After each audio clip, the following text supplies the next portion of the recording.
കൊമ്പ് മുറിക്കാനാവാതെ അമ്പാടി മഹാദേവൻ ദുരിതത്തിൽ. അമിതമായി കൊമ്പ് വളർന്ന് കൂട്ടിമുട്ടിയതിനെ തുടർന്ന് ആനയ്ക്ക് തുമ്പിക്കൈ ഉയർത്താനോ ഭക്ഷണം കഴിക്കാനോ സാധിക്കുന്നില്ല. കൊമ്പ് മുറിക്കാനുള്ള അനുമതി വനം വകുപ്പ് നൽകാത്തതിനെ തുടർന്ന് ദുരിതത്തിലായിരിക്കുകയാണ് മഹാദേവൻ ഇപ്പോൾ. കഴിഞ്ഞ വർഷം ആനയുടെ കൊമ്പ് മുറിക്കാൻ അപേക്ഷ നൽകിയിരുന്നെങ്കിലും ആന മദപ്പാടിലായിരുന്നതിനാൽ വനം വകുപ്പ് അനുമതി നൽകിയില്ല. മദപ്പാട് കഴിഞ്ഞ് ഇപ്പോൾ മാസങ്ങൾ പിന്നിട്ടിട്ടും കൊമ്പിന്റെ അളവെടുത്തു പോയതല്ലാതെ മുറിക്കാനുള്ള നീക്കമൊന്നും വനം വകുപ്പിന്റെ ഭാഗത്തു നിന്ന് ഉണ്ടായില്ല.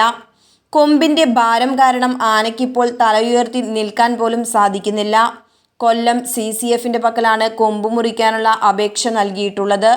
ഇതിനകം 3 മാസം മുൻപ് വരെ അപേക്ഷ നൽകിയ ആനകളുടെ കൊമ്പിന്റെ നീളം കുറച്ചെങ്കിലും 1 വർഷം മുൻപേ അപേക്ഷ കൊടുത്ത മഹാദേവന്റെ കൊമ്പിന്റെ കാര്യത്തിൽ വനം വകുപ്പ് അനാസ്ഥ ഇപ്പോഴും തുടരുകയാണ്. അളവെടുപ്പ് പൂർത്തിയായിട്ടുണ്ടെങ്കിലും മുറിക്കുന്ന കാര്യം ഇതുവരെ നടന്നിട്ടില്ല. ഒരു വശത്തെ കൊമ്പ് കേടുവന്നതിനാൽ തന്നെ ആന വളരെ ദുരിതമനുഭവിക്കുകയാണിപ്പോൾ. പലവട്ടം അപേക്ഷ നൽകിയിട്ടും കൊമ്പ് മുറിക്കാൻ അനുമതി നൽകാത്ത വനം വകുപ്പിന്റെ നിരുത്തരവാദിത്തപരമായ ഈ പ്രവൃത്തി ചോദ്യം ചെയ്യപ്പെടേണ്ടത് തന്നെയാണ്.